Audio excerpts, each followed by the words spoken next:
गीता में अर्जुन को स्वयं भगवान कह रहे हैं कि उस परमेश्वर की शरण में जा, उसके लिए उन संतों के पास जा जो तत्वदर्शी हो। इसी प्रकार हजरत मोहम्मद को उनका अल्लाह कह रहा है कि कोई और पूर्ण परमात्मा है। उसको पाने के लिए उन तत्वदर्शी संत की तलाश कर। वो प्रभु कौन है, ये जानने के लिए कृपया अवश्य सुनिए जगत गुरु तत्वदर्शी संत रामपाल जी महाराज के अमृत वचन। परम पिता परमात्मा पूर्ण ब्रह्म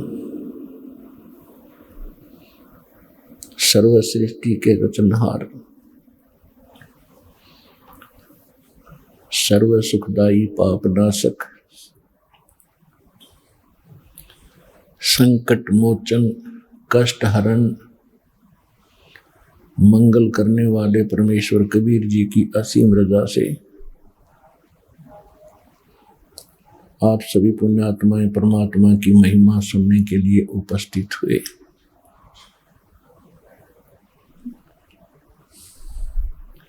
इस मानव को, इस प्राणी को सबसे पहला, सबसे दुर्लभ जो वस्तु है वो मानव शरीर बताया, और उसके पश्चात यदि इसको कोई दुर्लभ वस्तु है तो सत्संग है। सत्यनारायण कथा सुनने का अवसर मनुष्य जीवन प्राप्त प्राणी को सबसे दुर्लभ है। और सत्संग कौन कर सकता है? सतगुरु कर सकते हैं। सतगुरु के बिना सत्संग नहीं होता। सतगुरु की क्या परिभाषा है? सत्य माने सच्चा, गुरु मीन मार्गदर्शक, टीचर, मास्टर। अब यहां सच्चा शब्द प्रयोग किया है परमात्मा ने। मानुष जन्म दुर्लभ है, ये मिलन बारंबार, तरवर से पत्ता टूट गिरे वो बहर न लगता डार। सबसे दुर्लभ वस्तु है मानव शरीर इस प्राणी को, और मानव शरीर प्राप्त प्राणी को सबसे दुर्लभ है सत्संग। और सत्संग करते हैं सतगुरु। सतगुरु कहते हैं जो केवल सच्चा ज्ञान देता है, जो सच्चा गुरु है। तो इससे सिद्ध है कि झूठे गुरु भी हैं, तभी तो संतों ने सतगुरु शब्द की आवश्यकता पड़ी। जैसे ब्रह्म, ब्रह्म का अर्थ है परमात्मा। अब यहां ब्रह्म जो है, ये यहां जो ब्रह्म प्रसिद्ध हो गया, दूसरे शब्दों में कह सकते हैं ब्रह्म का अर्थ है मालिक, स्वामी। तो एक तो 21 ब्रह्मांड का ब्रह्म है, इसलिए पूर्ण ब्रह्म की आवश्यकता पड़ी, और सत्य साहिब की आवश्यकता पड़ी। सत्य साहिब माने सच्चा भगवान, रियल गॉड। तो इससे भी सब सिद्ध है कि कोई झूठा गॉड भी है, कोई झूठा भगवान भी है। तो इसी प्रकार सत्संग से ये ज्ञान होता है, और सत्संग सतगुरु सुनाते हैं जो सच्चे गुरु होता है, सच्चा गुरु। तो झूठे भगवान भी हैं, इसलिए सत्य साहिब की आवश्यकता पड़ी। सत्य साहिब, साहब माने मालिक, परमात्मा, भगवान, अल्लाह। तो सच्चा अल्लाह, सच्चा God, real God, true God. तो इससे सिद्ध है कि कोई झूठा परमात्मा भी है। तो जिस लोक में हम रह रहे हैं, ये झूठा भगवान है, झूठा प्रभु है। ये सत्य साहिब नहीं है। सूक्ष्म वेद में कहा है कि ज्योत मुल्ला माया मग में बैठी, हंसा चुन चुन खाई, ये ज्योत स्वरूपी कहे निरंजन में ही करता भाई। एक न करता, दो न करता, नौ ठहराए भाई। दसवां भी धुंधर में मिल जा सत्य कबीर दुहाई। तो क्या बता रहे हैं सूक्ष्म वेद के अंदर आदरणीय गरीबदास साहिब जी, जो परमात्मा से परिचित हुए और जिनके माध्यम से परमात्मा ने पहले ही कह दिया था कि बर्म में पंथ का जो प्रवर्तक होगा, जिसका जन्म संवत 1774 में होगा, उसके द्वारा मेरी महिमा की वाणी पुनः प्रकट होगी यथार्थ रूप में। तो उस पुण्यात्मा गरीबदास साहिब जी ने बताया है कि एक न करता दो न करता। कहते हैं मुल्ला माया मग में बैठी रस्ते में हंसा चुन चुन खाई, और यो ज्योत स्वरूपी कहे निरंजन मैं ही करता भाई। कहते यो अपने आप को भगवान कहता है। जैसे श्री शिव पुराण के अंदर रुद्र संहिता में जब ब्रह्मा और विष्णु जी का आपस में अपनी प्रभुता पर ही युद्ध हो गया, झगड़ा हो गया, लड़ाई होगी, उनके बीच में इसने एक स्तंभ खड़ा कर दिया, लिंग बहुत लंबा तेजों में पिलर। उसके बाद ये स्वयं अपने पुत्र शिव का रूप धारण करके वहां आके खड़ा हो गया। तब उनसे कहता है कि तुम परमात्मा नहीं हो, तुम भगवान नहीं हो ब्रह्मा विष्णु, ये सब कुछ मेरा है, मैं ही भगवान हूं। तो इससे आगे सूक्ष्म वेद क्या बताता है, मुल्ला माया मग में बैठी हंसा चुन चुन खाई, ये ज्योत स्वरूपी कहे निरंजन में ही करता भाई। एक न करता दो ना करता नौ ठहराए भाई। इनकी अकल देखो। कहते एक भी भगवान नहीं, ये 9 अवतार 9 भगवान मान बैठे, और 10वां आने वाला है निकलंक नाम से, जिसको कल की अवतार कहते हैं। कहते वो भी ऐसे ही नाच कूद के अपने कर्म बिगाड़ के दुनिया को मार के अपने कर्म खोटे करके और चला जाएगा, फिर ये 84 लाख योनियों में चले जाएंगे। सत्य कबीर दुहाई के एक सच्चा भगवान है तो कबीर साहिब है, और कोई परमात्मा अविनाशी नहीं है, और कोई सत्य साहिब नहीं है। आज का जो प्रसंग है कि परमात्मा कौन है, उसको हम कैसे सिद्ध करें, कहां से प्रमाणित हो,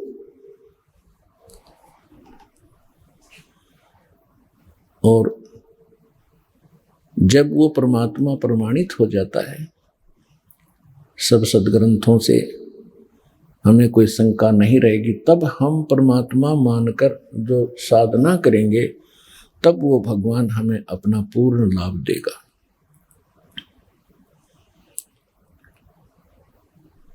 तो प्रसंग चल रहा है कि सच्चा साहिब और सच्चा गुरु ये दोनों ही मिलेंगे तभी हमारा कल्याण होगा। तो पुण्यात्माओं, आपका सौभाग्य है कि आपको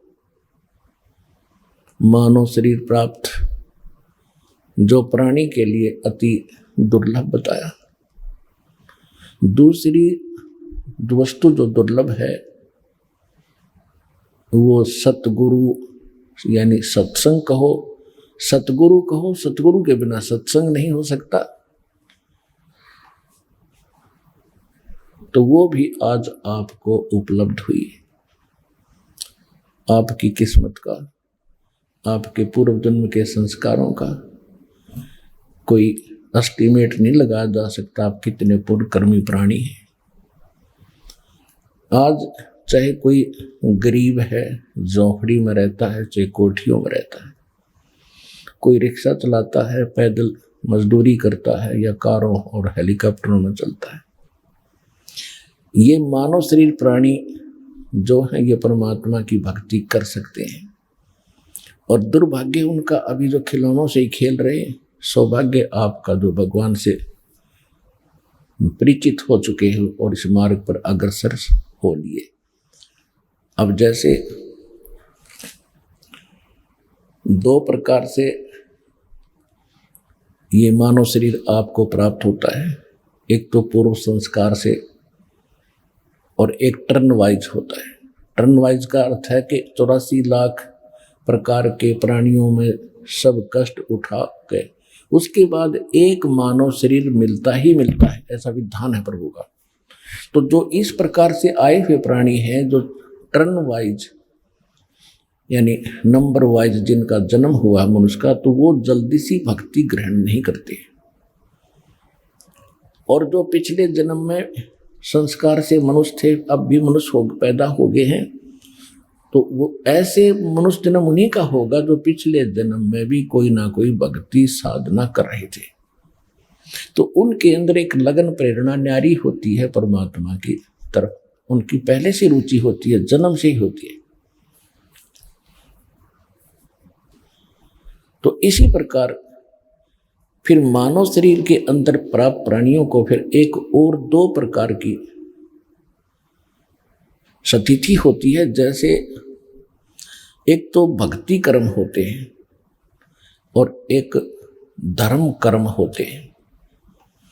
भक्ति कर्म का अर्थ है जिन्होंने भक्ति की है, मंत्र जाप किए हैं परमात्मा से, गुरुदेव से दीक्षा लेकर के पहले जन्मों में, और एक ने भक्ति के साथ साथ पुण्य भी खूब किए हैं। तो दोनों का ही मनुष्य जीवन हो रहा है, क्योंकि पिछले संस्कार वश हो रहा है। जिन्होंने दान नहीं किया और भक्ति करते ही रहे, क्योंकि परमात्मा ने वो मंत्र दिए थे जो आपको चार्ज करके गए थे 600 वर्ष पहले, तो साथ में परमात्मा ये भी कहते रहे थे,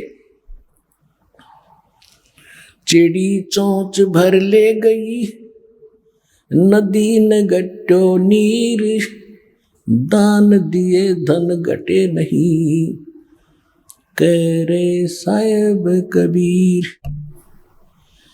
देते को हर देत है जहां तहां से आन, अन देवा मांगत फिर साहेब सुने ना कान।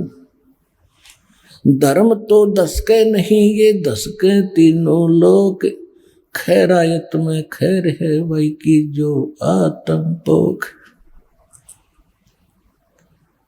परमात्मा कहते हैं धर्म का नाश नहीं होता, चाहे तीनों लोक नष्ट हो जाएं, जिन्होंने धर्म किया है वो प्राणी, उनको परमात्मा ऐसे रक्षा करेगा, अपने हाथों पर उठा लेगा। और भक्ति तो करनी ही करनी है। जैसे आपने बीज बो दिया फसल का, कनक का, गेहूं का, तो बीज तो मूल चीज है। उस बीज से पौधा बनाकर परिपक्व करने के लिए बहुत और प्रोसीजर लंबा है, तो वो सारा ही अपनाएगा किसान, तभी तो उसकी फसल पूरी होगी। तो बीज बीजने के बाद उसमें वाटरिंग होती है, सिंचाई, उसके बाद फिर उसमें खरपतवार पैदा होता, उसको भी चुगना, निकालना, खाद डालना, उसकी रक्षा करना, तो फिर वो फसल प्राप्त होती है। तो इसी प्रकार ये नाम जो दिए जाते हैं आपको, ये नाम दीक्षा मंत्र जो है, ये तो आपका बीज है। और इस भक्ति रूपी बीज को, इस फसल को तैयार करने के लिए इसमें 5 यज्ञ और हैं, यानी 5 ये क्रियाएं आपने और करनी है। एक यज्ञ है धर्म की, और दूसरी यज्ञ है ध्यान, और तीसरी यज्ञ है हवन की, और चौथी यज्ञ प्रणाम, और 5वीं यज्ञ है ज्ञान की, यानी सत्संग सुनना, सदग्रंथों को जो आपको पुस्तक बनाकर दी है उनका अध्ययन करना। तो ये 5 जो यज्ञ हैं, ये समझ लो खाद और पानी का काम करेंगे। यदि इस भक्ति रूपी पौधे में, बीज में, नाम में आपने ये 5 आइटम नहीं डाले, तो यह भक्ति आपकी अधूरी रह जाएगी, सफल नहीं हो पाओगी। कारण क्या रहेगा कि आप भक्ति कर रहे हो, आप पर और भी संसारिक आपदाएं बहुत आ सकती हैं, उनके लिए धर्म करने से, धर्म किया होगा तो भगवान आपकी उन समस्याओं का साथ समाधान कर देगा। तो पिछले जन्मों में परमात्मा हमें सारा ही ज्ञान दिया करते थे, लेकिन हम, और फिर परमात्मा एक वचन और बोलते हैं कि सुमरण से भला होगा ना तर भला न हो। अब हमने ये पकड़ दिया कि भक्ति से ही बात बनेगी, दान धर्म कम कर दिए, नहीं। अब वहां कह रहे हैं कि धर्म तो धसके नहीं, धसके तीनों लोग। धर्म धसके माने विनाश होना, नष्ट हो जाना, गर्क हो जाना। तीनों लोग गर्क हो सकते हैं, लेकिन धर्म का नाश नहीं होता। तो इस प्रकार जो दास आपको बताना चाह रहा है कि जो आज गरीब है, यहां दास देख रहा है 90% गरीबी रेखा से भी नीचे पुण्यात्मा आ रही है, 10% है जिनका नॉर्मल सा, मीडियम सा काम है। तो कहने का भाव ये है कि यहां फिर दोनों कर्म साथ चलते हैं। जिनके केवल पिछले भक्ति कर्म हैं और दान धर्म कर्म उनके इतने अच्छे हैं नहीं, तो वो इतने निर्धन व्यक्ति है, लेकिन पुण्यात्मा बराबर की है। पुण्यात्मा यानी जिन्होंने पिछले जन्म में भगवान की सेवा जो भक्ति कर रखी है, तो दोनों के वो भक्ति कर्म बराबर हैं। चाहे कोई सेठ है और चाहे बिल्कुल गरीब रिक्शा चालक है, और जिसको ये नाम प्राप्त हो गया, तो दोनों के जो भक्ति के कर्म वो बराबर है। और बात रही धर्म की, तो जिनको आज अधिक सुविधा या संसार की प्राप्त है, तो उन्होंने पिछले जन्म में धर्म पुण्य कर रखे थे। अब एक छोटा सा उदाहरण यहाँ और सुनाते आपको। जैसे हम कथा सुना करते थे कि श्री कृष्ण जी का एक दोस्त था सुदामा, ब्राह्मण था, और वो इतना निर्धन था कि हैंड टू माउथ था। उसकी पत्नी कहती थी कि आप बताते हो कि श्री कृष्ण द्वारका के राजा आपके क्लास फेलो थे, सहपाठी थे, आपको सब कुछ दे सकते हैं, मांग लिया उनसे। तो ब्राह्मण का कर्म वो खूब परिचित थे, विद्वान पुरुष थे सुदामा जी। उन्होंने बताया कि मैंने पिछले जन्म में कोई धर्म कराया नहीं, जिस कारण से मुझे आज धन प्राप्त नहीं है। तो परमात्मा कहते धन चाहे तो दान कर और मुक्ति चाहे जप नाम, और पर दोनों ही करने से बात बनेगी। ये तो एक परमात्मा विधान बताते हैं। तो वो कहता था कि मुझे पिछले जन्म में मैंने पुण्य नहीं किया, इसलिए मैं दुखी हूं, क्योंकि सदग्रंथों से अब ज्ञान होता है। तो कहने का भाव ये है कि धर्म कर्म से फिर उसमें परिवर्तन होता है। जैसे फिर सुदामा कहने सुनने से श्री कृष्ण जी के पास गया। श्री कृष्ण जी एक गुरु रूप में भी थे, अध्यात्म टीचर भी थे। सब पांडवों के वो गुरु थे, यादव के गुरु थे। तो सुदामा जी चावल लेकर गए थे, श्री कृष्ण जी ने चावल खाए। उसके प्रतिफल में परमात्मा ने, यानी जो जितना सामर्थ्य श्री कृष्ण जी रूपी गुरु में था, उस आधार से उसने उसका के बना दिया, एक मकान बना दिया। यानी वो समस्या हल हुई उस धर्म और कर्म के करने से, सच्चे भाव से। देखो बच्चे तो भूखे थे और चावल बचे हुए थे, वो बांध दिए उसने। तो इससे बड़ा पुण्य नहीं। आज किसी के पास 1 करोड़ संपत्ति है और उसने 1000 दान कर दिया, दान तो वो भी है। और जिसने 1 करोड़ के 1 करोड़ दे दिए, तो उस दान में उसमें दिन रात का अंतर है। तो सुदामा जी ने जो चावल दिए ना, वो समझ ले 1 करोड़ के 1 करोड़ दे दिए। फिर उससे प्रसन्न हुआ, उससे प्रसन्न होकर के उसको क्या मिला? एक महल बना, आजीवन सुख का साधन बना। लेकिन मोक्ष ज्यों का त्यों रहा, पशु पक्षियों की योनि फिर भी सुदामा को प्राप्त हुई। अब यहां आने वालों को प्रेरित किया जाता है सच्चे दिल से, सच्ची श्रद्धा से, अपने सामर्थ्य के अनुसार अवश्य दान करें। फिर उससे वो समस्या हल होगी आपकी जो पूर्व जन्म में आप गलती कर गए थे, धर्म दान नहीं किया, आज एक एक पैसे के लिए भटक रहे हो, तो वो समस्या फिर यहाँ अब शुरुआत हो जाएगी। अब हम उस समर्थ की शरण के अंदर हैं, हम उस समर्थ की शरण में हैं। जैसे एक तैमूर लंग नाम का एक लोहार था मुसलमान, और वो इतना गरीब था, कभी कभी उनको आटा भी रोटी भी प्राप्त नहीं होती थी। 2 माँ बेटा थे, और वो क्या करता था कि धनी लोगों की बकरियां भेड़ चराया करता था। एक दिन लेकिन वो थे धार्मिक, पिछले संस्कार अच्छे थे, अतिथि को भोजन अवश्य कराते थे, आप भूखे रह जाते थे, अतिथि को खाना खिलाकर सोते थे। तो इसी प्रकार परमात्मा वहां पहुंच गए एक जिंदा महात्मा के रूप में, जिसमें तैमूर लंग बकरियां चरा रहा था। वहां जाकर उनके पास वृक्ष के नीचे बैठ के भगवान तैमूर लंग ने कहा, महाराज भोजन की सुनाओ। परमात्मा ने कहा, भाई भोजन खाऊंगा। तैमूर लंग खाना खा चुका था, फिर घर गया, अपनी माँ से कहा, माँ एक रास्ते चलता साधु है, गांव के बिल्कुल साथ में ही वो वृक्ष के नीचे भेड़ बकरियां बैठी थी और भोजन खाना चाहता है। माँ घर के अंदर केवल 2 रोटी, 1 रोटी का आटा था, और बना कर माँ ने रोटी ने बोली, बेटा मैं भी चलूंगी, साधु के दर्शन कर आऊंगी। लेकर लोटा पानी का, 1 रोटी घर में बची थी, आटा वही बना के चल पड़ी। परमात्मा से खाने की प्रार्थना की, भगवान खाना खाने लगे। तो इतने में माँ ने बार बार कहा उसकी कि महाराज हम बहुत निर्धन हैं, महाराज हम बहुत दुखी हैं, कभी कभी तो आटा भी नहीं मिलता हमें। परमात्मा ने रोटी खा के पी कर लोटा पानी का, एक बकरी बांधन की बेल पड़ी थी, चैन सी पतली पतली सी, उसको 4 बार मोड़ ली। वो इतनी पकड़कर उसके बच्चे का कड़मा मारी, उठ कर 7 मारी, 1 2 3 गिन के 7, और फिर मारे लात, और फिर मारे मुक्के।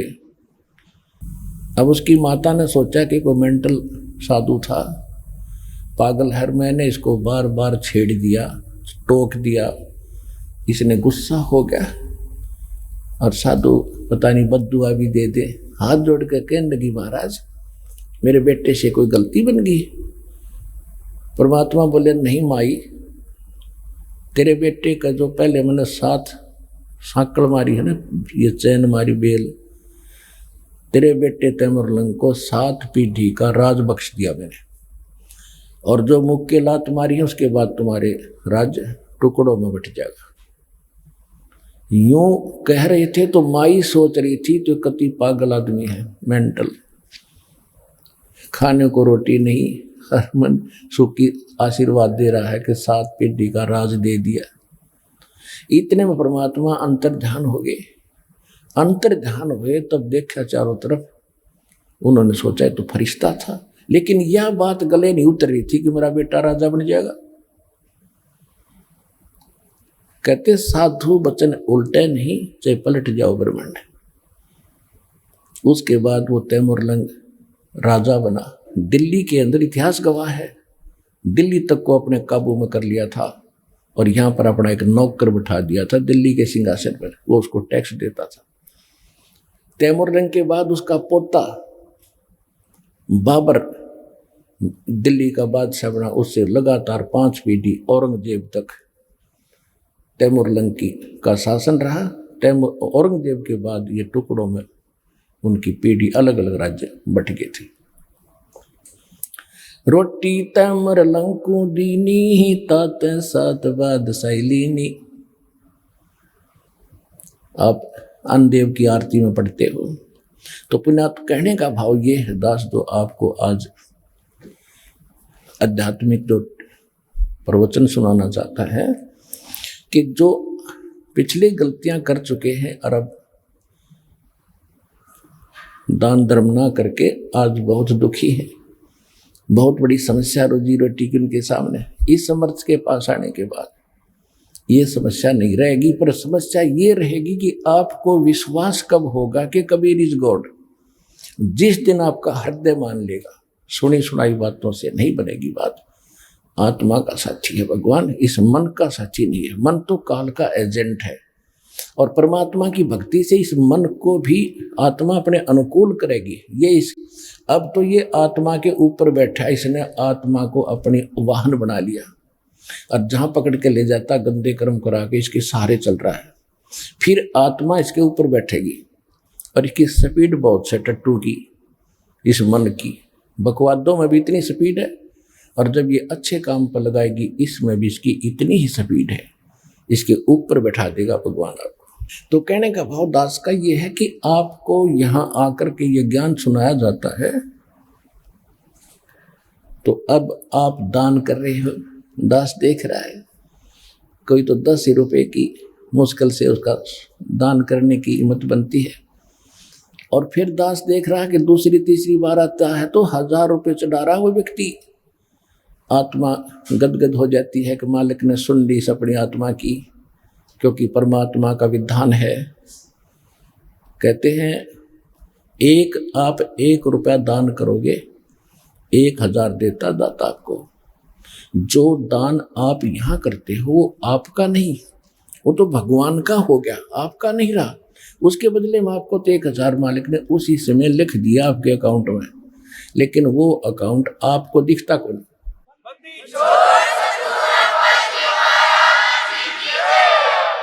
जो अकाउंट परमात्मा ने आपका खोल दिया दीक्षा लेने के बाद, वो बैंक अकाउंट सूक्ष्म है।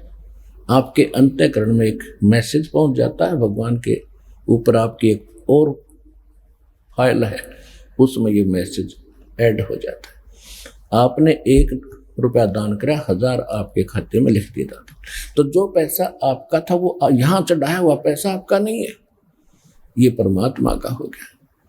और इस परमात्मा के पैसे को आप सदुपयोग करो, यहाँ दुरुपयोग ना करना इसका। जो यहाँ भी सेवादार है, आने वाले भी जो कई बार देखा है थोड़ी बहुत त्रुटियां ये कर देते हैं, तो आपने सावधान रहना पड़ेगा। ये धनी का पैसा है, आपको तो दे दिया मालिक ने उसी समय, ये नहीं रखता अपने पास, ये तो पूर्ण परमात्मा है।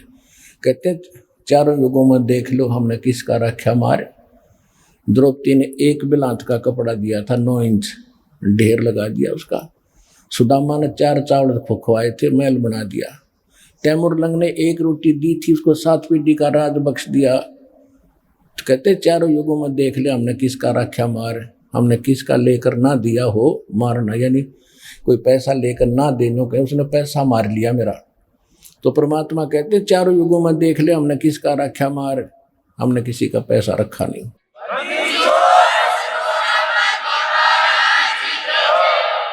तो सबसे पहले हमारे हृदय में ये समाना चाहिए कि हु इज गॉड, परमात्मा कौन है। और परमात्मा को पहचानने के लिए हमने कौन से प्रमाण स्वीकार्य होंगे। सबसे पहले हमारे सदग्रंथ। हमारे सदग्रंथ कौन से हैं?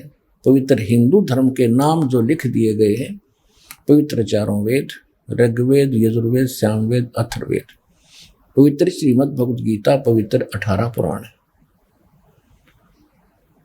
उसके बाद जो उपनिषद है ना, ये तो किसी ऋषि विशेष की अपनी अनुभव की कथा है।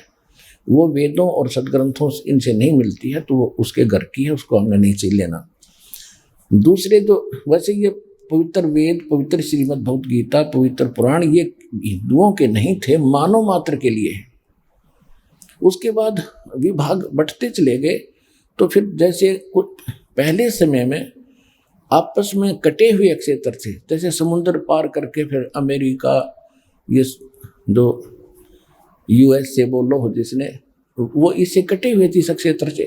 तो वहाँ फिर काल भगवान ने बाद में ये कटे, पहले तो सिद्धियाँ थी, पहले भी ऐसे वहाँ जाते थे, एक दूसरे से संपर्क करते थे, सिद्धियों से जाते थे। तो उसके बाद वो क्षेत्र कट गया, तो काल ने दोबारा जैसे ईसा मसीह जैसे, बाबा आदम जैसे महापुरुषों का वहाँ जन्म दिया। फिर उसने अपनी छुरी अलग से पढ़ा दी उनको। और उसके बाद फिर ये पुस्तकें बन गई, जैसे तौरात, जबूर, इंजिल और फिर ये कुरान शरीफ। तो ये जो वैसे वास्तव में ये पवित्र ग्रंथ जो पुराने हमारे सभी मानव मात्र के लिए हैं, फिर भी तो हम इन सभी सदग्रंथों को मान्य है। हिंदुओं को तो ये ग्रंथ मान्य है जो दास ने अभी बताए, पवित्र चारों वेद, पवित्र श्रीमद् भगवत गीता, पवित्र पुराण। उपनिषद तो अलग चीज है, उनको तो भूल ही जाओ। वो तो किसी व्यक्ति विशेष का अपना जो अनुभव उसने जैसा भगवान जाना उसमें वो कथ दी कथा, वो वेदों और गीता पुराणों से नहीं मिलती, वो ठीक नहीं। और फिर पुराण भी वेद और गीता से नीचे निम्न सत्र में आते हैं। वह श्री ब्रह्मा जी का ज्ञान अनुभव है। ब्रह्मा जी से सुनकर अन्य ऋषियों ने जो अपना अनुभव किया उसमें फिर 18 विभाग कर दिए। वास्तव मूल शास्त्र हमारे पवित्र वेद, पवित्र गीता है। और पवित्र सूक्ष्म वेद है, वो कंप्लीट इन ऑल रिस्पेक्ट है, ऑल इन वन है, जो गॉड गिवन है, जो भगवान स्वयं देते हैं। वो है असली ज्ञान। उस असली ज्ञान को ही असली ज्ञान हमारे हृदय में समाने के लिए, जचाने के लिए इन पुराणों, वेदों और गीता का सहयोग लिया जाता है कि जो भगवान ज्ञान दे रहा है वो इनसे भी मिलता है। और जो इनके अंदर जो यथार्थ ज्ञान और भक्ति विधि नहीं है वो उस सूक्ष्म वेद में है। तो फिर हमें ये दृढ़ता आती है कि जो वेद बताते हैं केवल एक ओम मंत्र है, गीता बताती है ओम तत्सत, उस पूर्ण परमात्मा के पाने के केवल 3 मंत्र हैं। तो ये है इनकम्प्लीट ये कोर्स। और उसमें क्या लिखा सूक्ष्म वेद में? प्रथम मंत्र है वो 7 मंत्र हैं। वेद भी संकेत करते हैं कि जब तक तत्वदर्शी संत नहीं आता है तो 5 नाम दिए जाते हैं, और जब तत्वदर्शी संत आता है, जब वो समय आता है भक्ति का, तो उसमें 7 मंत्र दिए जाते हैं। और उसके बाद फिर 2 मंत्र और फिर कंप्लीट कोर्स करके मूल मंत्र दिया जाता है। तो ये है वो सूक्ष्म वेद के अंदर सारा ज्ञान का।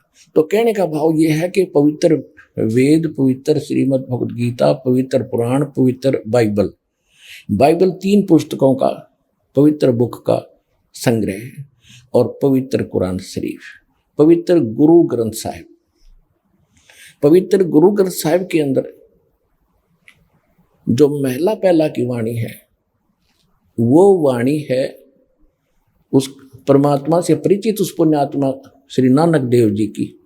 उसके बाद जो अन्य गुरुदेव की जो वाणी गुरुओं की है, यदि वो नानक जी की वाणी से और सूक्ष्म वेद से मेल नहीं खाती है तो वो उस सत्र की वाणी नहीं है। तो इसलिए हमने अपने परमात्मा को समझने के लिए, अपने परमात्मा को पहचानने के लिए इन सदग्रंथों का सहारा लेना पड़ेगा, इनसे प्रमाणित करने पड़ेंगे। जो इन सदग्रंथों से जो मेल खाता है और इस सदग्रंथों के ऊपर इस कसौटी में जो खरा उतरता है तो वो है परमात्मा। तो सबसे, और उसके बाद फिर जिन महापुरुषों को परमात्मा प्राप्त हुआ उन्होंने फिर कौन से मंत्र जाप किए जिनसे उनका मोक्ष हुआ? तो वो है मंत्र भक्ति के। और वही मंत्र हमारे सदग्रंथों से मेल खाते हैं कि सचमुच ये भी मंत्र यही है, और उन महापुरुषों ने भी वही मंत्र जाप किए हैं और उनका मोक्ष हुआ है, और सदग्रंथ भी वही बता रहे हैं। तो ये है सच्ची भक्ति विधि। इसमें सिर्फ 2 ही बातें हैं समझने के लिए। एक तो हु इज रियल गॉड, वास्तविक भगवान कौन है, और what is the real worship of, way of worship of God, परमात्मा के भक्ति की जो रियल सत्य साधना कौन सी है, कौन सा मार्ग है। ये 2 क्लियर जब हो जाते हैं तो निरसंशय होकर आप भक्ति कर सकते हो, आप भक्त बनोगे। श्रीमद् भगवत गीता अध्याय नंबर 2 के श्लोक 53 में 53 में कहा कि अर्जुन, जिस समय तेरी बुद्धि भिन्न भिन्न प्रकार के भ्रमित करने वाले वचनों से हटकर एक तत्व ज्ञान पर स्थिर हो जाएगी, तब तो तू योग को प्राप्त होगा, तब तो तेरी भक्ति प्रारंभ होगी, तू भगत बनेगा, योगी बनेगा। तो इस दास का जो उद्देश्य है और भगवान का जो काल से प्रोमिस है, एग्रीमेंट है, वो यही था। काल ने कहा था कि आप अपना ज्ञान देकर अपना बनाना प्रभु, बाई फोर्स ना करना। जो आपके ज्ञान को मानेगा आपका हो गया, जो मेरी बकवादों में उलझा रहेगा वो मेरा होगा। मैं उसको खाऊंगा, नचाऊंगा, जन्म मृत्यु के अंदर उनको चक्कर कटाऊंगा, उसमें बाधा ना करना। परमात्मा को तो पता ही था अगर मैं इनको ले जा सकता हूँ 1 सेकंड के अंदर सब पूरे विश्व को, लेकिन ये वहां जाकर भी ये को बंद करेंगे, ये फेर पटकने पड़ेंगे वापस मैंने, तो पहले वहां ले जाने के योग्य बनाया जाएगा आपको। यहाँ से आपकी भक्ति कर्म बढ़ा के, आपके अंदर साधुतापन पा के, आपको सच्ची लगन लगा के, उस सच्चा ज्ञान बता करके आपके अंदर विशेष तड़फ बना के आपकी एकमात्र लगन सतलोक जान की होगी, तब वहां जाओगे। तो उसके लिए ये यहाँ की व्यवस्था और ऊपर की व्यवस्था का साथ साथ चित्रार्थ और वर्णन किया जाता है, ताकि आपका मन इस गंदे लोक तक हटके उस सुखमय लोक में ऐसा प्रेरित हो जा जैसा हम वहां से यहाँ आने के लिए इतने उत्सुक थे। इतनी ही उत्सुकता, इतनी ही प्रबल प्रेरणा यहाँ से वहां जाने की हो। और ये होगी क्योंकि अभी तक तो हमें ज्ञान का कैख भी नहीं पता था। हमने तो जन्म मरण के खचड़े कोई पूरा मान रखा, तो बस यही है, इतना ही काम है, मरो सभी मरते हम भी मर जाते हैं, कोई फर्क नहीं पड़ने वाला। अब पता चलेगा इसे बहुत फर्क पड़ने वाला। कोट जन्म हो गया, हमने धक्के खाते, गधे कुत्ते सुअर बन के यहाँ भटकते, थोड़ा सा मनुष्य शरीर है, इसमें सुख का भोजन मिल जाता है, इस पे हम पता नहीं क्या बन बैठे। तो अब हमारी वो ज्ञान की आंखें खोलेगा भगवान, फिर हमने भूत भविष्य और वर्तमान सारा दिखाई देगा। तो जो प्रसंग चल रहा है उसी पर आते हैं। परमात्मा को पहचानना सबसे पहला काम है अपना, क्योंकि आज तक हमने डेफिनेशन ऑफ गॉड का ही नहीं पता, परमात्मा की, प्रभु की परिभाषा से परिचित नहीं। कोई कहता भगवान निराकार है, कोई कहता भगवान श्री कृष्ण है, श्री राम है, ब्रह्मा जी, श्री विष्णु जी, श्री ब्रह्मा जी, श्री शिव जी यही भगवान है, फिर हनुमान जी भगवान है, फिर गणेश जी भगवान है। उसके बाद ये मंडी मसाने जो हमने आप बना रखे हैं ये भी भगवान बना लिए। देखो परमात्मा की परिभाषा क्या है। परमात्मा की व्यवस्था ऐसी है जैसे यहाँ आप देखते हो अधिकारी हैं, कर्मचारी हैं, अधिकारी हैं, और फिर मंत्री, मुख्यमंत्री, प्रधानमंत्री हैं, ये सभी साहब कहलाते हैं। जैसे कोई डिप्टी कमिश्नर साहब, कमिश्नर साहब, मंत्री साहब, मुख्यमंत्री साहब, प्रधानमंत्री साहब, राष्ट्रपति साहब, तो ये सभी साहब हैं। साहब माने मालिक हैं, भगवान हैं, प्रभु हैं, अपने अपने सत्र के, अपने अपने अक्षेत्र के, अपनी जुरिडिक्शन में ये इतने इतने साहब सारे ही हैं। लेकिन रियल साहब कौन है? रियल साहब, रियल मालिक देश का राष्ट्रपति होता है। इसी प्रकार हमने इस परमात्मा की परिभाषा को समझना है। जितने ये देव हैं, गणेश जी हैं, ब्रह्मा विष्णु महेश जी हैं, और माता हैं, दुर्गाएं हैं, देवियां हैं, ये सभी साहब हैं, ये ईश्वरीय शक्ति प्राप्त हैं, लेकिन इनकी सीमा है, जुरिडिक्शन है। 21 ब्रह्मांड का साहब है, ब्रह्मा विष्णु महेश एक एक विभाग के मंत्री हैं, साहब है मंत्री। रजगुण विभाग के ब्रह्मा जी, सतगुण विभाग के विष्णु जी, तमगुण विभाग के शिव जी। ये तो केवल एक ब्रह्मांड के अंदर एक विभागीय मंत्री है। और इनका पिता जो ब्रह्म है, जहां से बात शुरू हुई थी कि ब्रह्म सरपुरुष, ये भी अपने आप को भगवान कहता है। ये केवल 21 ब्रह्मांड का प्रभु है, स्वामी है, ब्रह्म है। ये भी नासवान, इसके अंतर्गत जितने प्राणी सब नासवान, ब्रह्मा विष्णु महेश तक नासवान।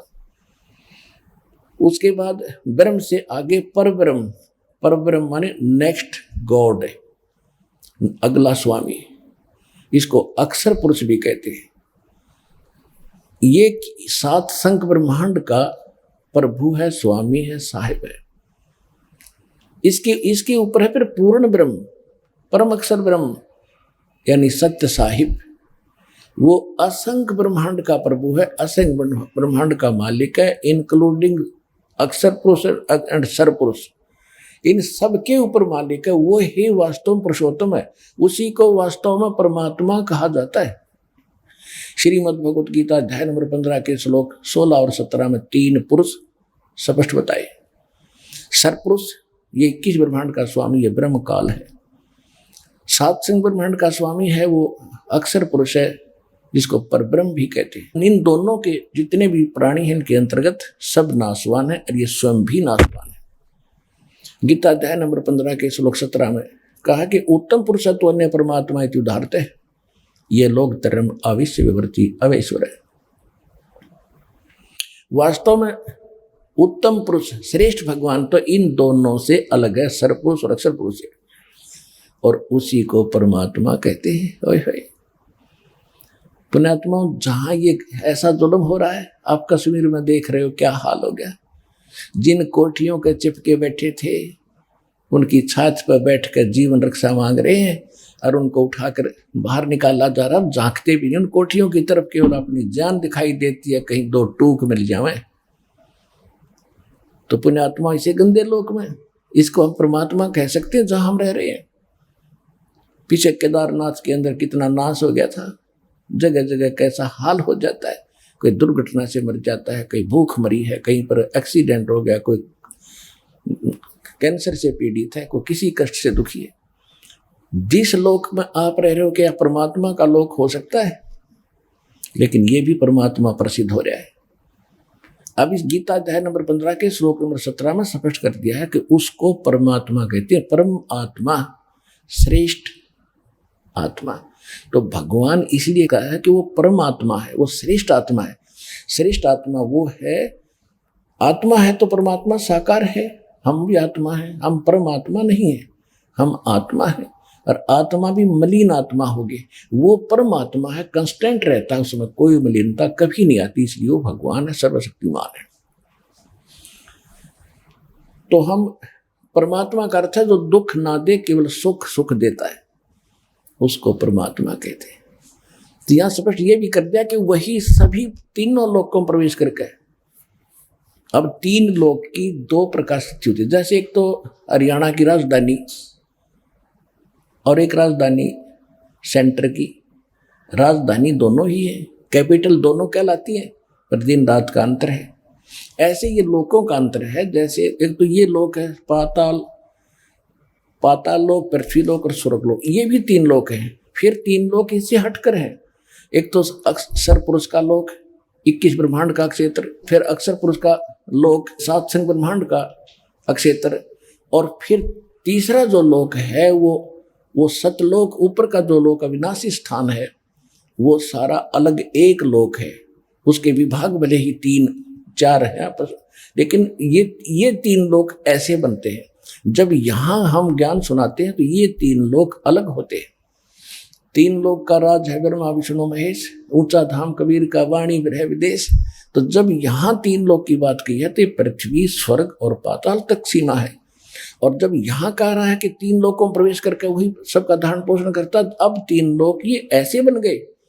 एक 21 ब्रह्मांड का क्षेत्र ब्रह्म का, और 7 संग ब्रह्मांड का क्षेत्र ये परब्रह्म यानी अक्षर पुरुष का, और फिर ऊपर के जो चारों लोक हैं, सतलोक, अलखलोक, अगमलोक और अनामी अकैलोक, ये 4 लोक, वो लोक फिर एक है चारों को मिलकर, और ये 2 लोक ये न्यारे। इस प्रकार ये 3 लोक हैं, क्योंकि अध्यात्म मार्ग का इस पृथ्वी पर इस दास के अतिरिक्त वर्तमान में किसी को पता नहीं, एक कैक है भी पता नहीं है। यह तो दया हुई दाता की।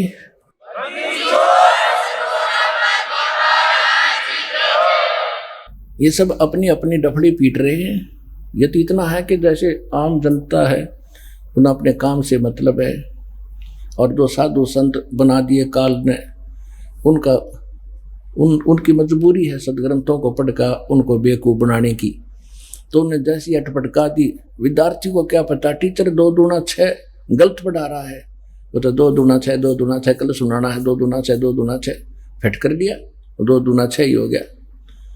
अब 2 दूना 4 बताते हैं तो दस्ती नहीं उनके, क्योंकि 1000 वर्ष से ये सुन रहा 2 दूना 6, लेकिन 2 दूना 4 तो 4 ही रहेगा, कभी ना कभी स्वीकार भी होगा। तो कबीर भगवान है, कबीर परमात्मा है, ये ब्रह्मा विष्णु महेश। 2 दूना 6 पढ़ रखा तुम, यो भगवान नहीं है। ये 2 दूना 6 नहीं, 2 दूना 4 कबीर साहब है। तो कहने का भाव ये है पुण्यात्माओं, ज्ञान से ही ज्ञान होता है। ज्ञान हमें पता मिला नहीं, सतगुरु हमें मिले नहीं, सत्संग हमें सुनने को प्राप्त नहीं हुआ, तो अज्ञान की गठड़ी बांध के आराम से ढोए फिर रही थी, लद्दे फिरते थे उस पर। अब वो पटकनी उठा के अब ये धरनी भगवान वाली आपके ऊपर है, ये आपको सदा सुखी करेगी। परमात्मा को सबसे पहले हमने परमात्मा को पहचानना है, और जब तक हमें ज्ञान नहीं होगा तो हम कैसे आगे बढ़ेंगे। तो यह सिद्ध हो गया कि परमात्मा की परिभाषा या इतनी बन गई, 2 अक्षरों में आसानी से समझ में आ गया। आपके 10 मिनट का सत्संग है, जब ज्ञान समझने को चाहता हो समझना, इतनी सी बात है। सदग्रंथ आपके पास है, अध्याय श्लोक दास बता रहा है और दिखा भी रहा है समय समय पर, तो जल्दी समझो, जितना देर करोगे पछताओगे। अब हम आगे बढ़ते हैं। अब परमात्मा की जो परिभाषा है ये इतनी सी है, तो अब हमने इन सदग्रंथों से पहचानना है कि कौन है वो समर्थ, वो परम अक्षर ब्रह्म कौन है। वो कहाँ से प्रमाणित होगा? हमारे सदग्रंथों से भी होगा, और जो सदग्रंथ बता रहे हैं साथ में आंखों देखा महापुरुष बता रहे हैं जिनको भगवान मिले हैं, और दोनों की एक जैसी व्याख्या है, तो he is God, he is complete God, he is supreme God. वही है वो पूर्ण परमात्मा, वही है वास्तविक भगवान। श्रीमद् भगवत गीता अध्याय नंबर 16 के श्लोक 23-24 में स्पष्ट कर दिया कि अर्जुन, शास्त्र विधि को त्याग कर जो मनमाना आचरण, मनमाने मंत्र जाप करते हैं, साधना करते हैं, वो व्यर्थ है। न तो उनको सिद्धि प्राप्त होती है, न कोई सुख होता है, न उनकी गति हो। इसीलिए तो हम भक्ति करते हैं, ये तीनों पदार्थ मिले। और फिर स्पष्ट कर दिया है कि कर्तव्य और अकर्तव्य की व्यवस्था में, यानी जो साधना करनी चाहिए, जो ना करने योग्य है, उसके लिए सदग्रंथ ही प्रमाण है। किसी की दंत कथा पर विश्वास मत करना। तो पुण्यात्माओं, सबसे पहले हम अपने सदग्रंथ लेते हैं, वो सदग्रंथ जो बता रहे हैं, और फिर जिन महापुरुषों को हम मोक्ष मानते हैं, गुरु नानक देव जी जो सिख धर्म के प्रवर्तक हैं, सिख गुरु नानक देव जी, इनको विश्व में कोई यूं कहने वाला नहीं है कि ये भगवान से इनको परमात्मा नहीं मिले। और तो चाहे हम किसी को मानने ना मानने, क्योंकि बहुत कम परिचित है उन महापुरुषों के बारे में जिनके विषय में दास उनके शुभ नाम बताता है, जैसे आदरणीय धर्मदास साहिब जी। आदरणीय धर्मदास साहिब जी से कबीर पंथ चला है, और कबीर पंथ भी अपने पवित्र कबीर सागर से आज कति परिचित नहीं, उसमें बताया क्या है। अब सबसे बड़ी समस्या दास के सामने ये आई है कि कबीर पंथ में मेरा जन्म हुआ। जन्म का मतलब ये नहीं है कि जन्म से ही मैं कबीर पंथी था, नहीं। अध्यात्म जो जन्म मेरा कबीर पंथ में हुआ, गरीबदास वाले पंथ में, गरीबदास का पंथ भी कबीर पंथ कहलाता है। जब दास ने आदरणीय गरीबदास साहिब जी की जो वाणी पढ़ी, देखा, और जो गरीबदास पंथ के लोग साधक जो साधना कर रहे थे उनका अंतर देखा, माथा ठनकता था कि ये मानने या इनकी लोक वेद को माने। इतना ज्ञान उस समय नहीं था। फिर धीरे धीरे परमात्मा ने ज्ञान मैच्योर किया, तो फिर देखा कि कबीर पंथी और कबीर साहब के विरुद्ध ज्ञान दे रहे हैं। कबीर साहब को एक सिंपल सतगुरु मानते हैं, भगवान को निराकार बताते हैं। यही दशा गरीबदास पंथ की। एक मेरे गुरुदेव ने छोड़ के गरीबदास पंथ में कोई संत नहीं देखा मैंने जो ठीक बात करता हो और अनुकूल कहानी और अनुकूल ये ज्ञान दे रहा हूं। उसके बाद फिर गीता और वेद, क्योंकि इसमें हमारा जन्म बाई बर्थ हम वहाँ थे। एक तो माँ बाप से जन्म हुआ, तब से हम हिंदू धर्म में, और ब्रह्मा विष्णु महेश्वर इन सदग्रंथों में जन्म हुआ। अब उन गीता और वेदों और पुराणों को देखा तो हमारे धर्मगुरु और हमारे समाज में जो चल रही थी लोक वेद दंत कथा और साधनाएं, उनके बिल्कुल विपरीत। अब इतना बड़ा पहाड़ खड़ा हो गया कि कैसे कहाँ से शुरुआत करें इनको समझाने की। और किसी को ये कह दिया जाता है तेरी साधना गलत है, वो मूंछ डाल लेता है, दूर भाग देता है, बात भी नहीं करता है और दुश्मन बनकर खड़ा हो जाता है। तो परमात्मा का वचन था, इसलिए आज ये सफल हुआ नहीं तो जीव इस काल के जाल को तोड़ नहीं सकता। ये तो कबीर भगवान ने तोड़ा है, इस दास के सिर पर यूं मटका फोड़ा है, करे परमात्मा ने ये।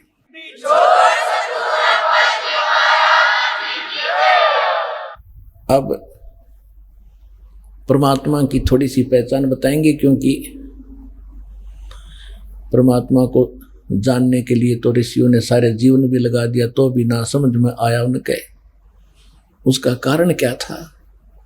वस्तु कहाँ खोजे कहाँ, किसी विधि लागे हाथ, एक पलक में पाइयो खोजी ले लो हाथ।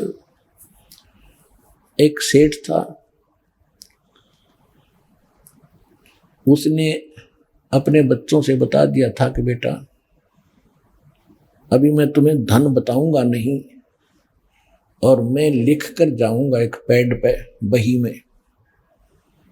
मेरी कभी मृत्यु अचानक हो भी जाए तो उस पैड को समझ लेना, उसके आधार से निकाल लेना, और पैड में भी कोड वर्डों से लिख दिया, कोई शन पढ़ कर चोर ढूंढ लेना।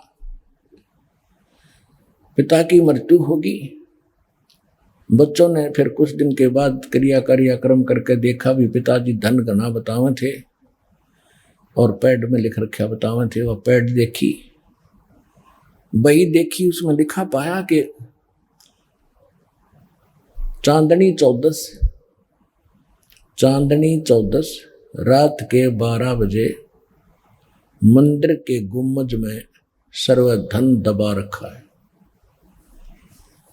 अब उन्होंने कुछ दिनों के बाद के देखा, रात के 12 बजे वो मंदिर का गुम्बज फोड़ा। मंदिर का गुम्बज फोड़ कर देखा, उसमें कुछ नहीं पाया।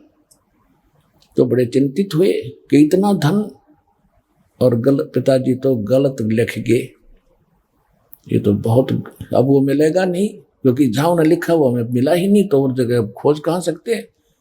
बड़े चिंतित उदास थे। तो उनका मित्र था उनके पिता का एक लाला जी, वो शोक व्यक्त करने के लिए आया, क्योंकि पहले ऐसे साधन थे, कई दिन महीनों पीछे पता चलता था कि मृत्यु होगी मित्र की। बच्चों ने अपनी समस्या बताई कि अंकल जी ऐसे ऐसे मेरे पिताजी ने धन लिखा था, वहां मिला नहीं, और हमने तो बड़ी चिंता होगी, बहुत गुना धन है। उसने कहा कि बेटा दिखाओ कहाँ लिखा है, मैं देखता हूँ। उसने देखा, उसमें लिखा था चांदनी 14 रात्रि के 12 बजे, और मंदिर के गुम्बज में सारा था। हाँ, गुम्बज तूने तोड़ रखा मंदिर का। तो गांव वाले कहने लगे, निकम्यो तेरा बाप तो ऐसा धार्मिक था, मंदिर बनाया तुम तोड़न लग गए। तो उन्हें शर्मिंदा ने कहा जी हम इन्हें बढ़िया बनावाएंगे, पिताजी का आदेश है। वहां तक इज्जत बचाई। फिर उसका वो अंकल कहने लगा, बेटा इस गुम्बज को फिर तैयार करो, और अगली 14 चांदनी को मैं आऊंगा, फिर बताऊंगा धन कहाँ पर है। उन्होंने मंदिर दोबारा बनवा दिया गुम्बज ऐसे ही। तो रात्रि चांदनी 14 रात के 12 बजे उस मंदिर की जो छाया जहां गिर रही थी, उस मंदिर के पास आंगन में गुम्बज जहां नजर आ रहा था, 12 बजे या 2 बजे जैसा उसने बताया, चांदनी 14 को मंदिर की जहां भी छाया जा रही थी गुम्बज की, क्या बेटा इस यहां निशान लगा आंगन में, वो कच्चे आंगन में, यहां खोदो। वो खोद जाता ज्यों का त्यों पा गया। और वह फोड़ा मंदिर के गुम्बज ने। ये कोड वर्ड थे। तो ये सदग्रंथ जो है, इनमें परमात्मा ने कोड वर्डों में धन दाब रखा था। ये कोड वर्ड इस दास का समझ में आए, अब खोल दिया भंडारा। जिन महापुरुषों को परमात्मा मिले, जिनके शुभ नाम दास बार बार बताता है, उनको छोड़कर सबने गुम्बज फोड़े। वो स्थान नहीं मिला उस खजाने का जो हमारे ही सदग्रंथों में आंगन में दबा पड़ा था। इस दास ने आके खोला, जो का तू पाया, राजा अपने खर्चा और खाया।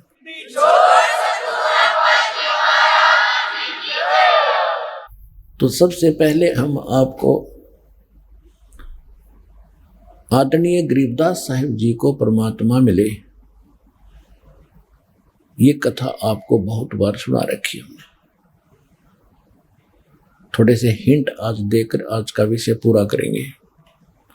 आदरणीय गरीबदास साहिब जी गांव छुडानी, जिला झज्जर, हरियाणा प्रांत में जाट किसान के घर उनका जन्म था। 1450 एकड़ जमीन थी, बहुत बड़े किसान थे और वहाँ उनके नानके थे, अपने नानका में रहा करते थे क्योंकि उनका कोई मामा नहीं था। इसलिए उनके नाना जी ने उनके पूज्य पिताजी यानी गरीबदास जी के पूज्य पिताजी को वहाँ पर घर जमाई रखा था, सारी संपत्ति उनके नाम कर दी थी। गरीबदास जी का जन्म वहीं हुआ था जब वो 10 वर्ष के हो चुके थे। खेतों में अपने ही गौओं को चराने जाया करते थे। गांव के अन्य व्यक्ति भी अपनी गौओं के उन्हीं के खेतों में चराया करते थे क्योंकि बहुत ज़्यादा जमीन थी। तो परमात्मा संवत 1784 सन 1774 में तो जन्म हुआ गरीबदास जी का। 10 वर्ष के बाद जब वो 10 वर्ष के हुए तो भगवान मिले संवत 1784 में, सन 1727 में। परमात्मा कबीर साहब सतलोक से आए, जिंदा महात्मा का रूप बनाकर वहाँ बच्चे बैठे थे वृक्ष के नीचे, जांडी के पेड़ के नीचे, जाटी के। दिन के 10 बजे के आसपास फाल्गुन उतरते की द्वादशी, फाल्गुन सुदी द्वादशी, चांदनी द्वादशी, तो उस समय गर्मी हो जाती है। वृक्ष के नीचे बैठकर खाना खा रहे थे। परमात्मा, एक रास्ता जाता है छुडानी से कबलाना गांव है, छुडानी गांव से कबलाना गांव को कच्चा रास्ता जाता था, अब तो पक्की सड़क बन गई है। वहाँ जांडी का पेड़ था। परमात्मा पीछे से आए, उस रास्ते से वहीं उतरे सतलोक से आकर, एकदम फिर अतिथि रूप बनाकर चलने लगे, साधु रूप में। तो वहाँ बैठ के तो सभी वहाँ उपस्थित पालियों ने, ग्वालों ने कहा महाराज भोजन पाओ। परमात्मा ने कहा भोजन में खा के आया हूँ। फिर कहा जी भोजन नहीं खाओगे तो दूध तो पीना ही पड़ेगा, हम बगैर कुछ खाए पिए साधु अतिथि को नहीं जाने देते। परमात्मा ने कहा मैं कुंवारी गायों का दूध पीता हूँ, ये पिला दो भाई। तो वो कहने लगे ग्वाले के महाराज आपकी दूध पीने की नीत नहीं है, आप तो मजाक कर रहे हो। तो गरीबदास जी एक छोटी सी बच्चिया को लाए पकड़कर, जिसने दूध पीना छोड़ रखा था और अभी उसको बैल ने टच नहीं किया था, यानी कंवारी, अंडरस्टूड है, कंवारी शब्द पर्याप्त है, उसको लेकर आए। परमात्मा ने कहा, गरीबदास जी कहने लगे महाराज इसका बच्चा भी नहीं है, दूध कैसे देगी। कबीर परमात्मा ने कहा जिंदा महात्मा के रूप में बेटा कोई साफ पात्र लाओ दूध निकालने का। एक मिट्टी का बरोला सा था, छोटा सा मटका। गरीबदास जी को कहा कि इसके नीचे रख के बैठ के रख। वो पकड़ के बैठ गया बछिया के नीचे, सतनों के नीचे।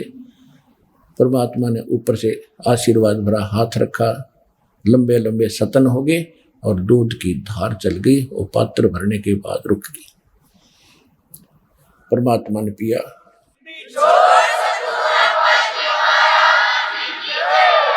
गरीबदास जी ने परमेश्वर को दिया, ले महाराज पी लो। आप तो कमाल कर दिया आपने तो। थोड़ा सा मालिक ने पिया, फिर कहा बेटा पी लो, ये दूध अमृत है, ये सतलोक से आया है, यहाँ का नहीं है। लेकिन जो बड़ी उम्र के एज्ड जो पाली थे, ग्वाले थे, वो कहने लगे हम नहीं पीवें, ये तो कुंवारी गाय का दूध निकाल दिया जादू जंत्र से, पाप का दूध है, हम नहीं पिएंगे, उठकर चले गए। गरीबदास जी कहने लगे महाराज मुझदास का दो, आपका कब कब मिले ये अमृत। क्योंकि कहते हैं होनहार के पूत के, कहते पालने में ही पैर नजर आ जाते हैं। तो बचपन से ही उसके अंदर यह प्रेरणा थी। परमात्मा ने कहा बेटा ले अमृत पी, भक्ति कराया कर। काफी ज्ञान दिया तो उन्हें प्रेरणा हुई, तो मंत्र प्रथम दिया 5 नाम का। फिर प्रेरणा हुई कि आपको सतलोक तक को दिखाओ दाता, एक बार विश्वास दृढ़ हो। सतलोक लेकर गए, फिर वापस छोड़ा। परमात्मा से परिचित होकर के उसके बाद गरीबदास साहिब जी ने परमात्मा की महिमा, कबीर परमेश्वर की महिमा कलम तोड़ बताई। क्या बताई? हम सुल्तानी नानक तारे दादू को उपदेश दिया, जात जुलाहा भेद न पाया वो काशी महे कबीर हुआ। अनंत कोट ब्रह्मंड का एक रति नहीं भारे, सतगुरु पुरुष कबीर हैं ये कुल के सिरजनहारे। गरीबदास जी ने फाइनल कर दिया 2 वाणियों में, जब कुछ समझने वाला हो। लेकिन ये मानना कि वो कबीर जो धानक जुलाहा था वो परमात्मा, नहीं नहीं नहीं नहीं, ये नहीं हो सकता। तो ये ए मिटाने के लिए यो ज्ञान सुनाया जाता है। जैसे एक छोटा सा बच्चा होता है और वो पिताजी पेन उठाकर कहता है पापा ये क्या है पिताजी। पिताजी कहता है बेटा पेन है। वो कहता है ए कि पेन है, ए पेन है, ए। तो वो ए करता करता उसने रख देता है। उसको विश्वास नहीं होता कि पिताजी जो कह रहा है गलत है, लेकिन उसकी बुद्धि स्वीकार नहीं कर रही। वो पेन किसने कह रहा है, वो ए है उसमें। अब जब वो बच्चा बड़ा हो जाता है फिर पिताजी कहता है बेटा पेन ला उठा के बेटी, तो दौड़े जाते हैं बच्चे और उठा के लाते हैं, ले पापा पेन। तो अब उनकी मैच्योर होगी, वह ए मिट गई। तो अभी इस संसार का ए है कबीर साहब भगवान ए। तो ये अभी आप में भी ए है, क्योंकि पहली बार जो आता वो एकदम थोड़ा ही भगत बन गया। लेकिन जो दास के बच्चे हो गए, नाम ले लिया, दीक्षित हो गए बेटा बेटी, तो उनको विश्वास नहीं है दास की बातों पर, लेकिन ए अभी भी है। तो वह ए मिटाने के लिए ये सत्संग सुनाया जाता। अब गरीबदास साहिब जी ने जो परमात्मा की व्याख्या की वो सुनाऊंगा।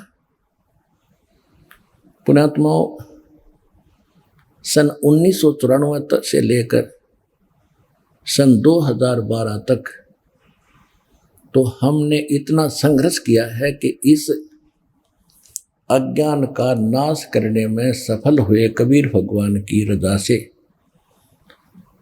और 2012 के बाद अब आप देख रहे हो कैसा उफान आ गया भगवान के ज्ञान में। हाय हाय।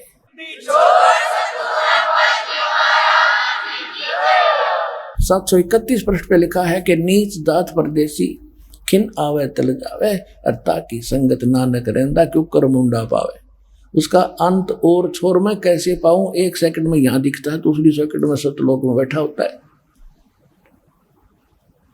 अब 2 महापुरुषों ने प्रमाणित कर दिया कि ये वो है परमात्मा, सारी सृष्टि का रचने वाला, कौन करतार, यानी कौन माने शब्द, करतार माने रचने वाला। जो शब्द से जिसने सारी सृष्टि रच दी। और गरीबदास जी कहते हैं एक शब्द से सब किया जितना तक में उपजा जीव, एक वचन में सब रचे सकल ब्रह्मांड। और खुद परमात्मा भी कहते हैं अनंत कोट बाजी जहां हम रचे सकल ब्रह्मांड, गरीबदास मैं क्या करूं ये काल करे जीव खंडे। ओए होए, हम ही अलख अला है कुतुब गोश और पीर, गरीबदास खालिक धनी हमरा नाम कबीर। ए स्वामी श्रेष्ठा में सृष्टि हमारे तीर, दास गरीब अधर बसू अवगत सत कबीर। दादू साहिब जी ने कहा कि जिन मुझको निज नाम दिया सोए सतगुर हमार, दादू दूसरा कोई नहीं वो कबीर सज्जनहार।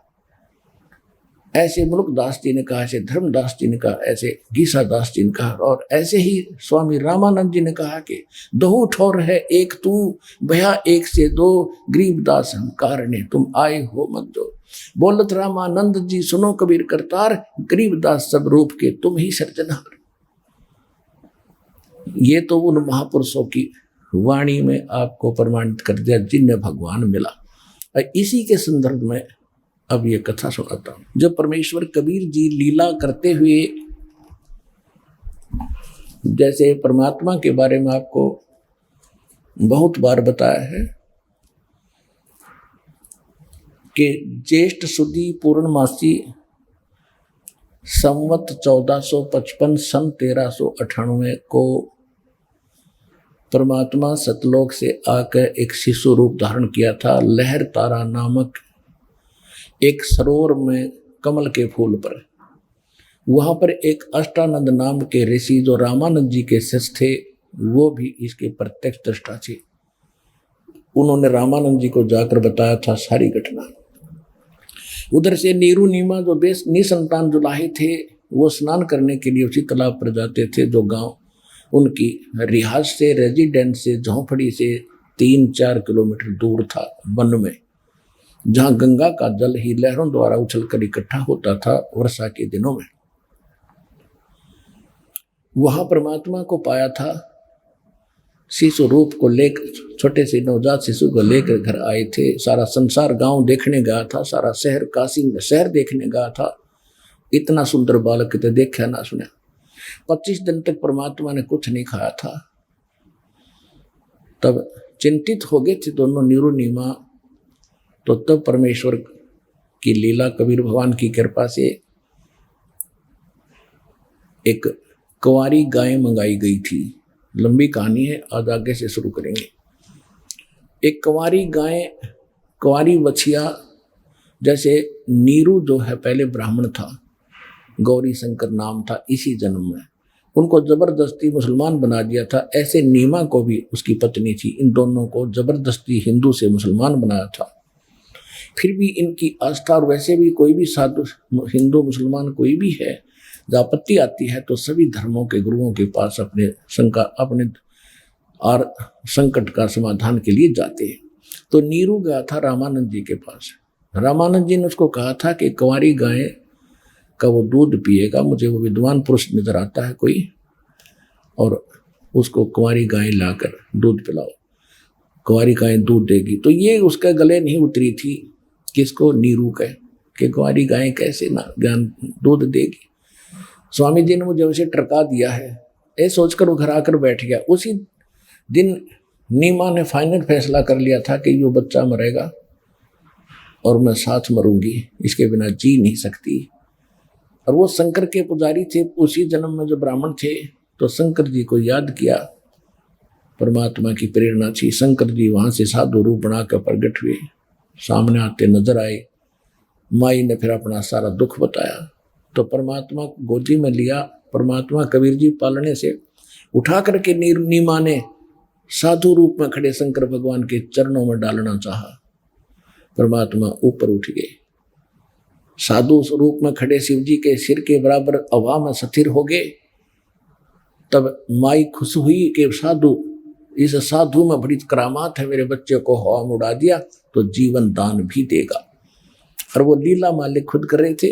अब शंकर जी ने ऐसे हाथ किया तो उसकी गोदी में आ गए भगवान 25 दिन के बालक शिशु रूप में।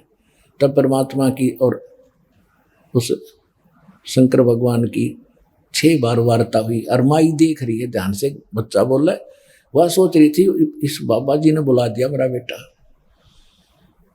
तो यहाँ गरीबदास जी सूक्ष्म वेद में कहते हैं, जगत का पेखना पेखा, धनी का नाम ना लेखा। हमने राम कृष्ण ब्रह्मा विष्णु महेश को नो सुप्रीम पावर मान रखा था कि छोटे मोटे संकट जो इन पुजारियों पर आते हैं वो भी भगवान कबीर साहब ही उनको सुख देता है और नियमित इनके कर देते हैं। ये महिमा के भूखे नहीं है, क्योंकि जिसकी महिमा अपरंपार, उसने जरूरत नहीं महिमा कराने की।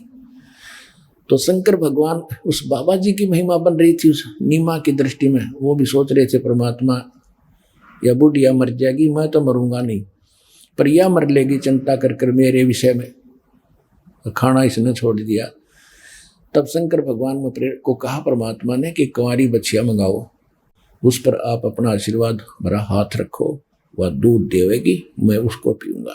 और साफ बर्तन मंगाओ ब्राह्मण उसके कुम्हार के घर से। तब नीरू को बताया गया, और उधर से रामानंद जी ने भी यही कहा था, तो उसके कुछ आशा जाएगी। और उसने कहा महात्मा ने कि तुम लाओ बच्चा। महात्मा रूप में खड़े शिव जी ने कहा कि नीरू आप जाओ लाकर बच्चिया लाओ, मेरे आशीर्वाद से दूध देगी। तब उसको विश्वास हुआ कि महात्मा में कुछ करामात है। ऐसा ही हुआ, कुंवारी गाय ने दूध दिया, भगवान ने दूध पिया। तो आज तक हम जिन सदग्रंथों को सत्य मानते रहे, ऋग्वेद मंडल नंबर 9 सूक्त नंबर 1 मंत्र 9 में स्पष्ट लिखा है कि जब भगवान परमात्मा, अमर पुरुष पूर्ण परमात्मा, जब शिशु रूप धारण करके अपनी लीला करने प्रत्येक युग में आते हैं, तो वो कुंवारी गाय से उनकी परवरिश की लीला होती है, ऐसा लिखा है। जब वेद बताते हैं, आपको बहुत बार दिखाया दास ने, जब वेद बताते हैं कि भगवान ऐसी लीला करता है, और जिसने ये लीला की है, who is God, he is God, तो वो कबीर इज गॉड। कौन कबीर? हम सुल्तानी नानक तारे दादू को उपदेश दिया, जात दुलाहा भेद न पाया वो काशी महे कबीर हुआ।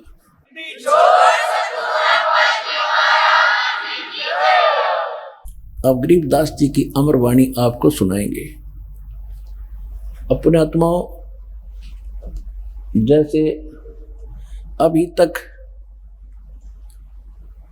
हम जो भी कथा कहानी सुनते थे,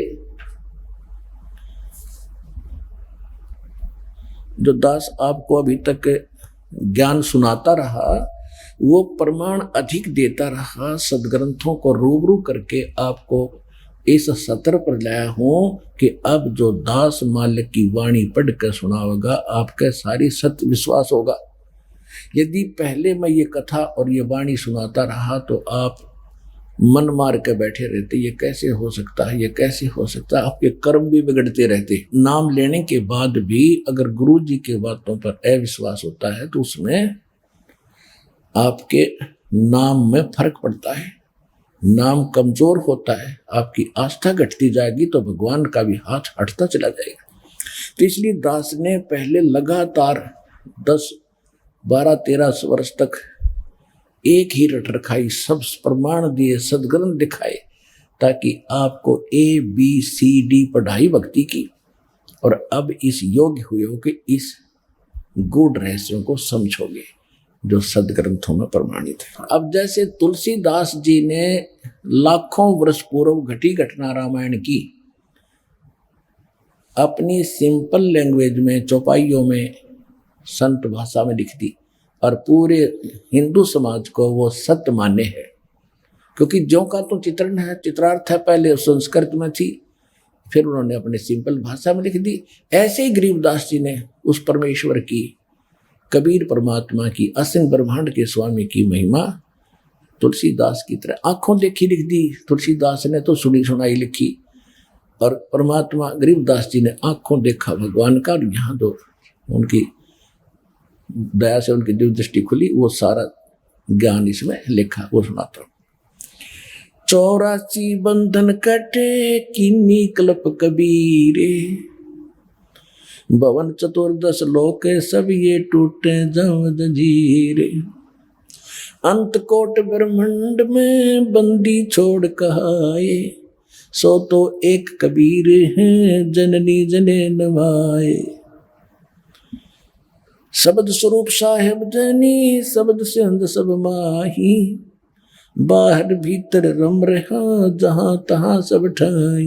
ग्रीव जल थल पृथ्वी गगन में वो बाहर भीतर एक, पूर्ण ब्रह्म कबीर हैं वो अवगत पुरुष अलेख। सेवक होके उतरे इस पृथ्वी के माही, जीव उदाहरण जगत गुरु बार बार बलि जाही। अब गरीबदास साहिब जी क्या बता रहे हैं?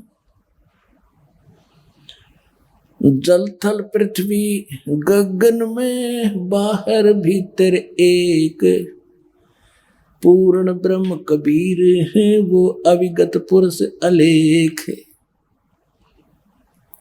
जैसे सूर्य आकाश में है, लाखों को किलोमीटर दूर है, वह साकार है, उसकी उष्णता, उसका प्रकाश हमें यहाँ प्राप्त है।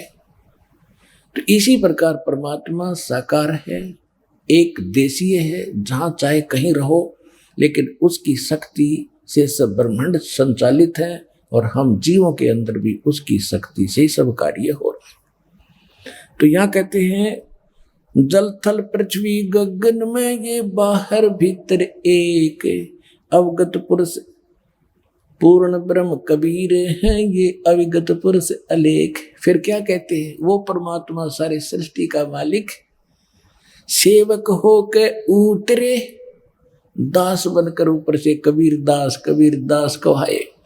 सेवक हो के उतरे इस पृथ्वी के माही, जीव उदाहरण जगत गुरु में बार बार बलि जाही। गरीबदास जी कहते हैं बलिहारी जाऊं उस परमात्मा पे। यहाँ दास बन के कबीर दास धानक जुलाहा ऐसे दिखा रहा जैसे हैंड टू माउथ।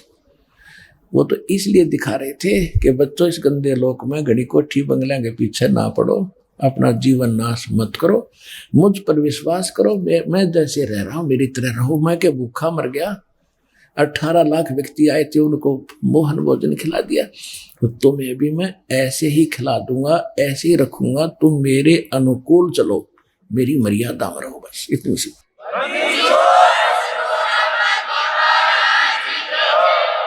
सेवक हो के उतरे, उतरे माने सहशरीर आए, और ऊपर स्पष्ट कर दिया है, अनंत कोट ब्रह्मांड में बंदी छोड़ कहाए। बंदी छोड़ यानी सबके बंधन छुड़ाने वाले, कैद से मुक्त कराने वाले। अनंत कोट ब्रह्मांड में वो बंदी छोड़ कहाए, सो तो एक कबीर है वो जननी जने नवाए। सेवक होकर उतरे वो इस पृथ्वी के माही, जीव उदाहरण है। और किस उद्देश्य से? जीवों का उद्धार करने के लिए, जगत गुरु रूप में सबके सत्य मार्ग की शिक्षा देने वाले के रूप में। और गरीबदास जी कहते हैं, उसके ऊपर मैं बार बार बलिहारी जाऊं, ऐसे महापुरुष, ऐसे समर्थ, और यहाँ हमारे लिए भटक रहे एक दास बनकर। कबीर दास, कभी हम गाली दे रहे थे, पत्थर मार रहे थे उसको, अपने बाप को। हमने काल की इतनी भांग पी रखी है। काशीपुरी कष्ट किया, उतरे अदर अदारे। कहते काशीपुरी में परमात्मा आए, ऊपर से अधर अधार ऊपर के ऊपर आए। मोमन को मुजरा हुआ वहां जंगल में दीदारे। अब जहां परमात्मा प्रकट हुए, उनका इतना सुंदर शरीर दिखा था, इतना नूर था उनके शरीर में। कोटि किरण शशि भाने, सुध ये आसन अदर विमाने, पर सतपूर्ण ब्रह्म को शीतल पिंड और प्राण। नीमा ने जब बच्चे को गोद में लिया, वहां से उठाकर प्यार किया पुत्रवत। कभी उसके मुंह से प्यार, मुंह चूम कर प्यार कर रही है, कभी माथे को चूम रही है, कभी सीने से लगा के, और अपने शंकर भगवान के 100 शुक्र मना रही है कि शंकर भगवान ने मुझे पुत्र दे दिया। अब यही तो चक्कर पड़ा हुआ था, हम पूज्य थे, किसी ने काम करा था कोई, और क्रेडिट किसी को मिल रहा था, धनी का नाम नहीं था। अब पता चलेगा ये कौन था, कौन खेल कर रहा था हमारे साथ। गोद लिया मुख चूम कर हेम रूप झलकंत। इतना सुंदर शरीर था परमात्मा का, वाइट जैसे बर्फ होती है, हिम बर्फ। काशी उल्टी गुल भया, मोमन का घर घेरे। कोई कहे ब्रह्मा विष्णु है, कोई कहे इंद्र कुबेर। अपनी अपनी अटकलें। जैसे कोई बच्चा पैदा होता है तो अड़ोस पड़ोस की औरतें आती हैं, रिश्तेदार भी आ जाते हैं। कोई कहता है इसके चाचा पर शक्ल जाती है, कोई कहता है इसकी मामा पर शक्ल है इसकी, कोई कहे इसकी ताई पे, कोई कहे इसकी माँ पे शक्ल है इसकी। तो अपनी अपनी सूझबूझ से वो उसकी वेरिफिकेशन कर रहे थे। क्या? काशी उमटी गुल भया और मोमन का घर घेरे। घर के ऊपर आगे सारे देखने का झुंड के झुंड। कोई कहे ब्रह्मा विष्णु है, कोई कहे इंद्र कुबेर। कोई तो कहता है कि ये ब्रह्मा जी नजर आते हैं, कोई कहे विष्णु कैसी शक्ल दिखाई देती है, कोई कहते नहीं ये तो कुबेर की तरह नजर आता है। कोई कहे ब्रह्म धर्म राय है, कोई कहते है ईश। 16 कला सुभान गति, कोई कहे जगदीश। भक्ति मुक्ति ले उतरे ये मेटन तीनों तापे। कहते हैं भक्ति और मुक्ति यथार्थ लेकर के यहाँ अवतरित हुए, और हम दुखियों के तीनों तापों का नाश करने के लिए, ये विधि बताने के लिए परमात्मा आए। तीनों तापों का नाश करने की विधि लेकर आए। ऋग्वेद मंडल नंबर 9 सूक्त 94 के मंत्र 1 में 94 के, ऋग्वेद मंडल नंबर 9 सूक्त 95 मंत्र 2 में यह स्पष्ट किया है कि परमात्मा जब सहज शरीर यहाँ आते हैं या वैसे नवजात शिशु को रूप धारण करके बड़े होते हैं लीला करते हुए, तो वो एक कवियों की तरह आचरण करते हुए अपना ज्ञान बताते हुए फिरते हैं, और वो अपनी वाणी के द्वारा बोल बोल के भक्ति के लिए प्रेरणा करते हैं, ऊंचे स्वर में आवाज लगाते हैं, और भक्ति के गुप्त मंत्रों को वो स्वयं ही आविष्कृत करते हैं, यहाँ कर हमें देते हैं। तो वही यहाँ गरीबदास साहब बता रहे हैं। भक्ति मुक्ति ले उतरे वो मिटन तीनों ताप। मोमिन यानी मुसलमान दुल्हे के घर पे मोमिन का डेरा लिया वो कहे कबीरा बाप। दूध न पीवे न अनबा के न पलने झूलंत, अदर अमान ध्यान में वो कमल कला फूलंत। कुछ खा पी नहीं रहे थे, फिर भी इतना स्वस्थ शरीर था जैसे किलो दूध रोज पीता हो बच्चा, ऐसे फल रहे थे। लेकिन जब तक कुछ खा पी ना ले तो माँ बाप को विश्वास नहीं होता कि ये सुरक्षित है। नहीं खाता कभी भी मर सकता है, ऐसी चिंता में वो दोनों जने थे। अब खलक मुलक देखण गया राजा प्रजा रीत, जम्बू दीप जहान में वे उतरे शब्द अतीत। जम्बू दीप, ये जम्बू दीप भारतवर्ष है। परमात्मा सहस्री राय अपनी शब्द शक्ति से वचन से। दुनी कहे यो देव है, दुनिया कहे यो देवता दिखे, देव कहे ये ईश। ऊपर देवता बातें कर रहे हैं कि तो भगवान हो सकता है, यानी ये भगवान मानते हैं निराकार यानी साकार बन के आ गया है, निरंजन। ईश कहे ये पूर्ण ब्रह्म है, पूर्ण विश्व बीस। ये पार ब्रह्म है, यानी